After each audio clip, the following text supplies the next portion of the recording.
రంగులు మావా, రంగులు. మనకు కనిపించే ప్రతిదీ ఏదో ఒక రంగులోనే కనిపిస్తుంది. అవును. జనరల్ గా మనం ఫొటోస్ ని రాలో క్లిక్ చేసి దాన్ని కలర్ గ్రేడ్ చేసి యూజ్ చేస్తాం. కానీ ఏమైందిరా? కొన్నిసార్లు రా ఫోటోని ఎడిట్ చేసే అంత టైం ఉంది. అప్పుడే picture profiles or picture styles అనేవి మనకి యూజ్ అవుతాయి. అవునా? సూపర్ మామా. అందరికీ జై శ్రీరామ్. నేను ఒక professional photographer, certified cinematographer. Welcome to Garutman creative studios.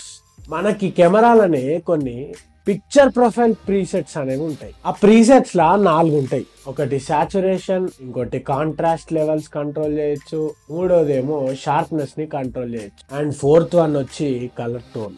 వీటి లెవెల్స్ అనేవి కెమెరాలో ముందే ప్రీ డిఫైన్డ్ ఉంటాయి. ఈ పిక్చర్ స్టైల్స్ ని లేకపోతే పిక్చర్ ప్రొఫైల్స్ ని వాడి మనం స్పాట్ లోనే ఫోటో తీసి వాళ్ళకి ఇచ్చేయచ్చు వితౌట్ ఎడిటింగ్. మనం కెమెరాలోకి పోయి పిక్చర్ స్టైల్స్ అనే ఆప్షన్ ఒకటి ఓపెన్ చేస్తే ప్రీసెట్స్ వైజ్ గా అయితే ఉంటాయి అన్నమాట. ఆటో పిక్చర్ స్టైల్స్ అంటే అందులోనే ఉంది, అదే ఆటోమేటిక్ గా సెట్ చేసుకుంటాం. ఇది బిగినర్స్ కోసం. అండ్ సెకండ్ వన్ వచ్చేసి స్టాండర్డ్ పిక్చర్ స్టైల్. దీని కనుక మనం సెట్ చేసుకుంటే కొంచెం కలర్స్ మంచిగా వస్తాయి అండ్ షార్ప్నెస్ కూడా మంచిగా వస్తాయి. పర్వాలేదు, వాడొచ్చు. అండ్ మూడోది వచ్చేసి పోర్ట్రేట్ పిక్చర్ స్టైల్. దీన్ని కనుక మనం సెట్ చేసుకొని ఫోటో తీస్తే ఆ ఫోటో అనేది మంచి క్రిస్పీగా స్మూత్ గా వస్తుంది. అవును.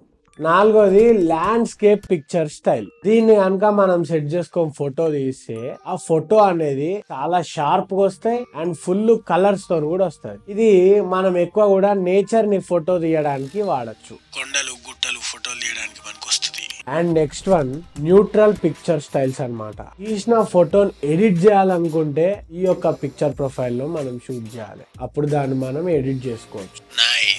అండ్ తర్వాతది ఫైన్ డీటెయిల్స్. మీకు పిక్చర్ లో ఎక్కువ డీటెయిల్స్ కావాలంటే ఈ పిక్చర్ స్టైల్ అనేది పెట్టి ఫోటో తీయాలి, అప్పుడు ఫోటోలో మంచి డీటెయిల్స్ అనేవి వస్తాయి. అండ్ లాస్ట్ వన్ వచ్చేసి మోనోక్రోమ్ పిక్చర్ స్టైల్. మీకు ఎన్టీఆర్, ఏఎన్ఆర్ లాగా బ్లాక్ అండ్ వైట్ లో ఫోటోలు కావాలంటే దీన్ని వాడుకొని మీరు మంచి బ్లాక్ అండ్ వైట్ ఫొటోస్ అయితే తీయచ్చు. ఇప్పుడు అన్ని పిక్చర్ స్టైల్స్ లో ఒక ఫోటోని క్లిక్ చేసి నేను దీనికి అటాచ్ చేస్తా. వాటి మధ్యలో ఉన్న తేడాని గమనించండి.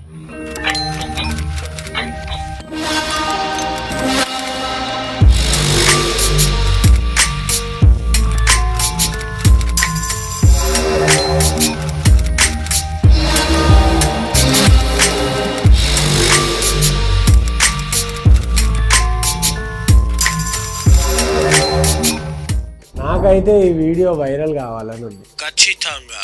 దానికి మీరు కేవలం ఒక లైక్, షేర్, కింద కామెంట్ పెడితే సరిపోతుంది. సబ్స్క్రైబ్ చేసుకోవడం మాత్రం మర్చిపోకండి. ఇంకా వెయిటింగ్ ఎందుకు మావా? కెమెరాలో ఉన్న పిక్చర్ స్టైల్స్ ని ఎక్స్ప్లోర్ చేయండి.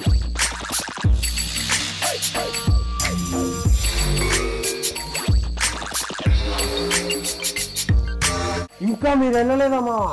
మళ్ళీ వచ్చే వీడియోలో కలుద్దాం. అప్పటిదాకా బాయ్ మావా.